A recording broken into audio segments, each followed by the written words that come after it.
Бүгінде жасөспірімдерді кітаппен таңғалдыру мүмкін емес, немесе ескірген үйірмелермен де таңғалдыруға болмайды. Егер баланың энергиясын дұрыс бағытқа жолдамасақ, ол оны виртуалды әлемнің тұңғиығына жұмсайды.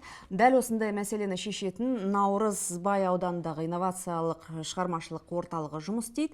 Армысыздар, эфирде Балагайт, оның жүргізушісі мен Мейрамгүл Салқынбаева. Және де біздің студиямызға Наурызбай ауданындағы инновациялық шығармашылық орталығының оқу ісі жөніндегі директор орынбасары Аскербекова Заура Аскербековна келіп отыр. Қош келдіңіз, сәлеметсіз бе? Сәлеметсіздер ме? Иә, Наурызбай ауданындағы осы орталық аз уақыттың ішінде 3000-ға жуық, білуімше 3000-ға жуық баланың екінші мекеніне айналып отыр. Айтыңыздаршы, балаларды қалай қызықтырасыздар? Осы орталыққа неге ата-аналардың таңдауы дәл осы сіздердің орталықтарыңызға неге түсу керек? Кішкене ақпарат беріп жіберсеңіз. Жақсы. Наурызбай ауданы оқушылардың инновациялық шығармашылық орталығында қазіргі таңда 3375 оқушы бар. 10%-ын, ауданның 10% оқушыларын біз қамтып отырмыз. Неліктен бізге орталығымызға сұраныс көп дейсіздер? Өйткені бізде заманауи талапқа сай, зертханалық жұмыстар жасайтын кабинеттер және де көптеген педагогтарымыз біздің білікті мамандар. Сол себептен сұраныс көп па деп ойлаймын. Қазіргі таңда бізде 5 бағыт бойынша жұмыс жасап жатырмыз. Ғылыми-техникалық бағыт бойынша, экология, биологиялық бағыт бойынша, музыкалық аспаптық бағыт бойынша, спорттық бағыт бойынша жұмыс жасалады. Көркем эстетикалық бағыт бойынша. Бұл жерде балалар бізде айтып өткенде жаңа 3375 оқушымыз өздері қалап, өздерінің қай үйірмеге қызығушылықтар бар, сол үйірмеге өздері қатысады. Ата-аналар арқылы келіп қатысады. Бірақ білуімше, осы инновациялық шығармашылық орталығы 28 бағыт бойынша жұмыс істейді, 28 бағыт бойынша үйірмелер бар. Бізде қазіргі таңда 5 бағыт бойынша жұмыс жасаймыз.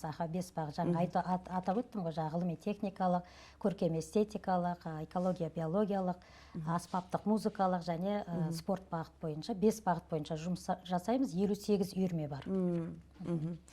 Енді дәл осы жазғы демалыстарға қандай, нендей бір қызығушылық, нендей бір шаралар ұйымдастырып жатсыздар?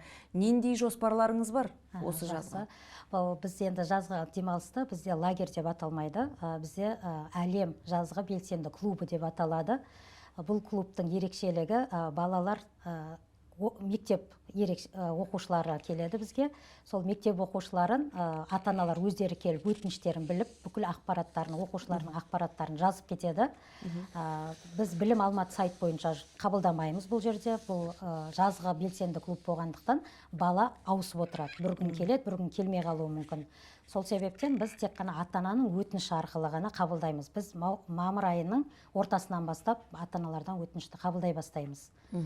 Яғни бюрократиясыз дейсіз ғой? Иә, ерекшелігі енді бұл жерде айтып отырмыз ғой, біз деген балаларды көптеген экскурсия апарамыз, кино көрсетеміз, жаңағы балалардың мерекелік іс-шараларға көптеген қызығушылықтарын арттырамыз. Бұл жерде ойын түрінде өтеді біздің жазғы лагеріміз.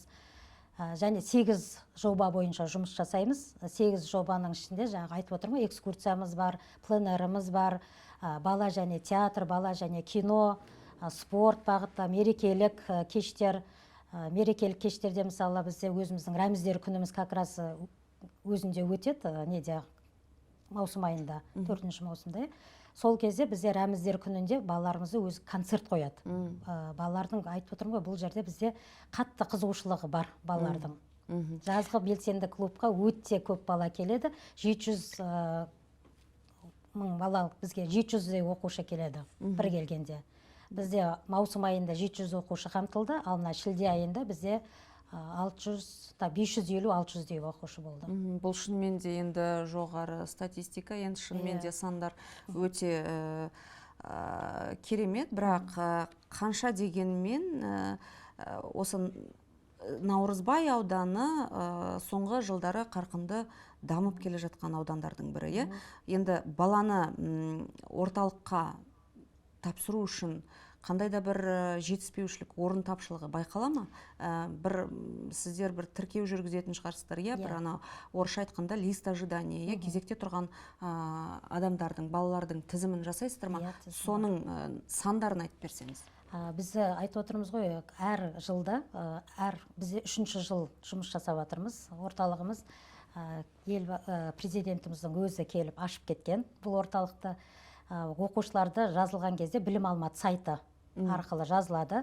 Үйірмеге білім алматы сайтына біз расписание қойып қоямыз, сабақ кестесін. Сол кесте бойынша оқушыларды 15 оқушы бір топқа қабылданатын болса, сол топтағы балаларды 15-тен асқан кезде уже 16-шы балаға жабық болады.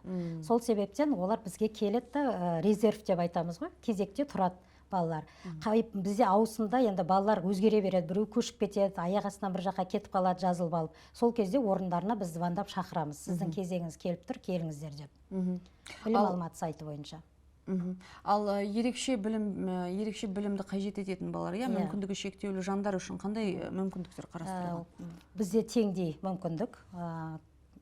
Жай балаларға да және мүмкіндігі шектеулі балаларға да. Бізде өзіміздің орталығымызда қазіргі таңда 17 оқушы бар. Ерекше білімді қажет ететін балалар. Бұлар енді коляскада отырған балалар да бар, сөйлей алмайтын балалар да бар. Енді келіп әр үйірмеге, бізде 5 бағыт деп айттым ғой, сол бойынша әр үйірмелерге өздері таңдаған үйірмесіне келіп қатыса алады.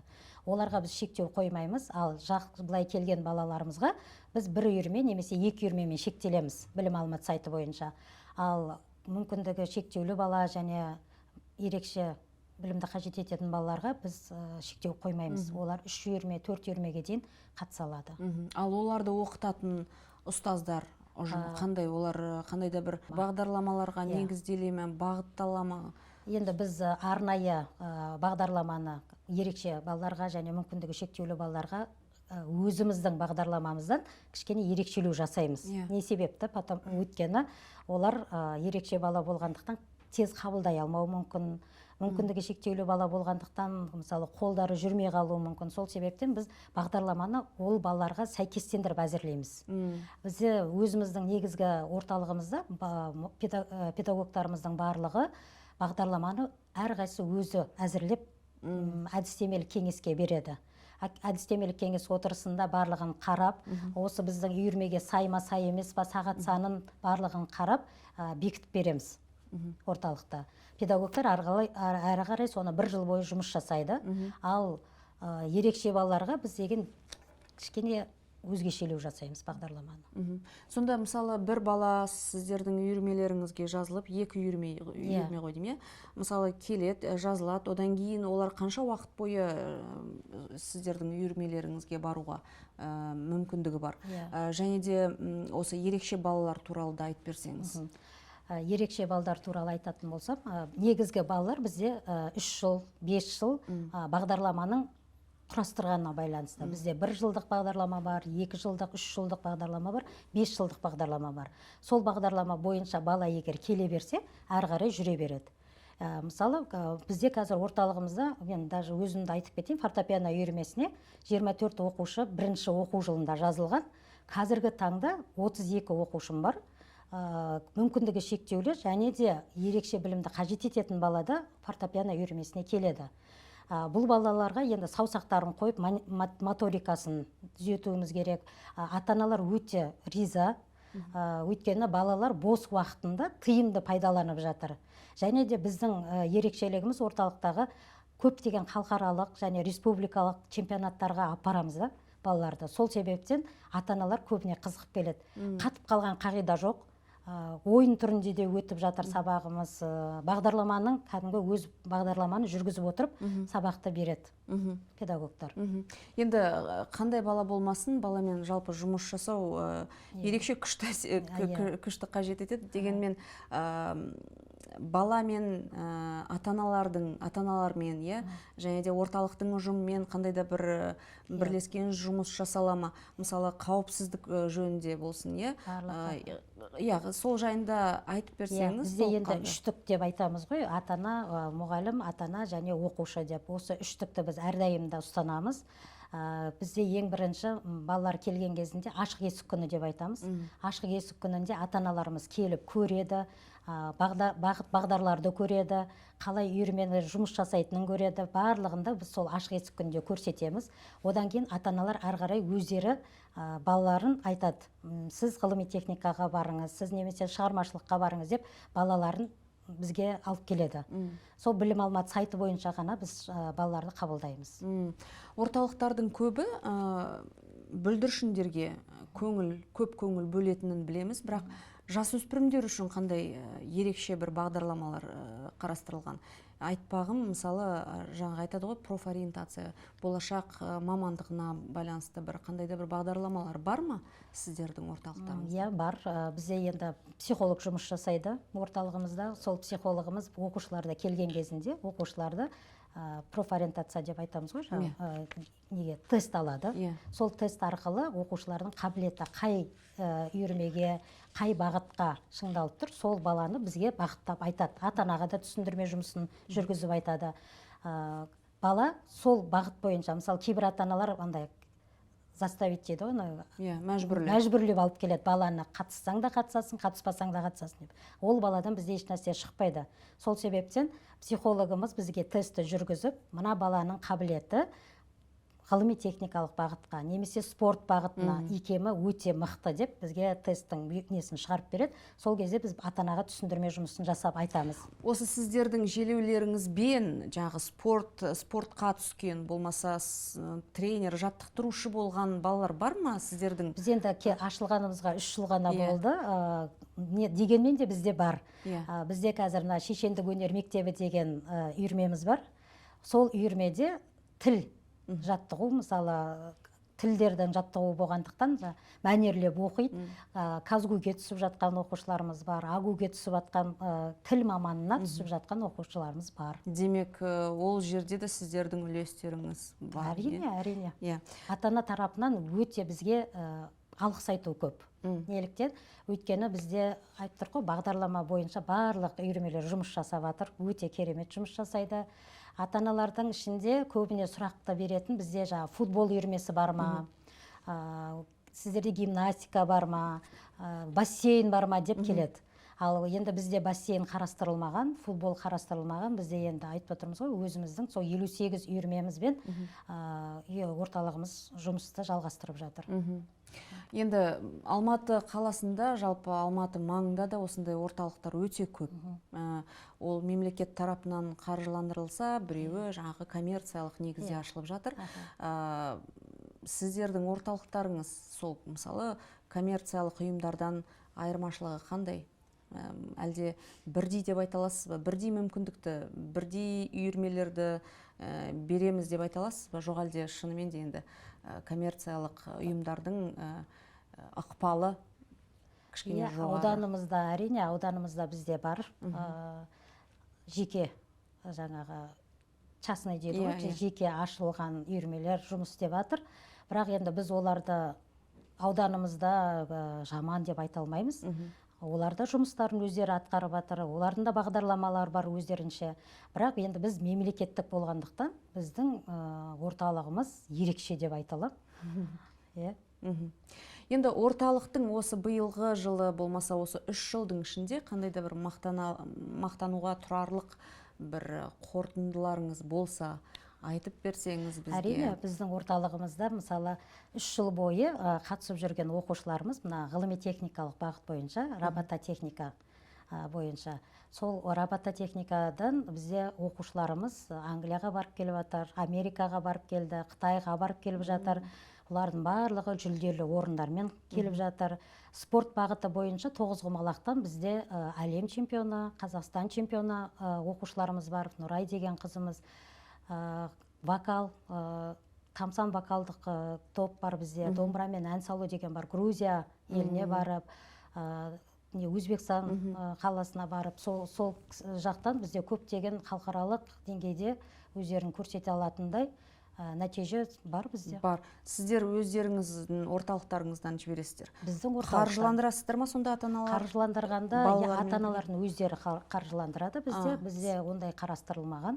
Тек сіздер ұсыныс жасайсыздар? Ұсыныс жасаймыз. Иә, біз ұсыныс жасағанда бізге приглашение келеді ғой, жаңағы сол приглашениеменен мынандай жарыстарға, мысалы робототехника бізде өте қатты дамып тұр.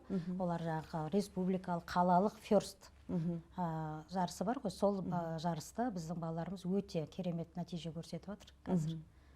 Осы робототехника бағытында оқитын қанша оқушы бар орталықтарымызда? 862 оқушы бар. Өйткені бізде жағы ғылыми техникалық бағыт бойынша үйірмелердің атаулары бар ғой, мысалы Python үйірмесі, Arduino үйірмесі, веб-программирование, виртуалды шындық, авиамоделирование бар, робототехниканың түрі бар, 3 түрі бар, мысалы робототехниканың өзінде де. Аттары көп, енді балаларымыз 800 айтты, осы оқушыларымыз біздің қатысып жүр. Иә, осы робототехника мысалы, 3D модельдеу болсын, осы бағыттар бойынша сабақтар қалай өткізіледі, айтып бере аласыз ба? Көбіне сіздер басымдықты тәжірибеге бөлесіздер ме, жоқ әлде жаңағы лекция, академиялық жағынан көбірек оқытасыздар ма? Біз енді орталығымыздың басты ерекшелігі балаларға тек теориялық білім бермейміз. Біз оны тәжірибе арқылы меңгеруді мүмкіндік жасаймыз балаларға. Мысалы, ол мектептен алған білімін біздің орталыққа келіп, сол үйірме арқылы ары қарай жалғастыруға мүмкіндігі бар баланың. Мысалы, сіз айтып отырсыз ғой, 3D модельдеу деп. 3D модельдеу компьютерға оқушылар бірінші педагогымыз тапсырманы береді, компьютерға салып, оны 3D модельдеу өзінің несі бар, сканерлейтін. Сол жерге барып жұмыс жасайды олар. Барлығы практика жүзінде. Заура Аскербекқызы, көптен көп рахмет. Біздің студияға келіп, толыққанды, тұшымды ақпарат бергеніңіз үшін көптен көп рахмет. Құрметті ата-аналар, балаларыңызды үйде отырғызбай, дәл осындай орталықтарға беруіңізді сұраймын. Ол су тегін, барлық үйірме тегін, сондықтан балаларыңызды міндетті түрде осындай орталықтарға беріңіздер. Біздің студияда қонақта болған Наурызбай аудандағы инновациялық шығармашылық орталығының оқу ісі жөніндегі директор орынбасары Заура Аскербековна. Көп рахмет. Қош, сау болыңыздар, амандықта жүздесейік.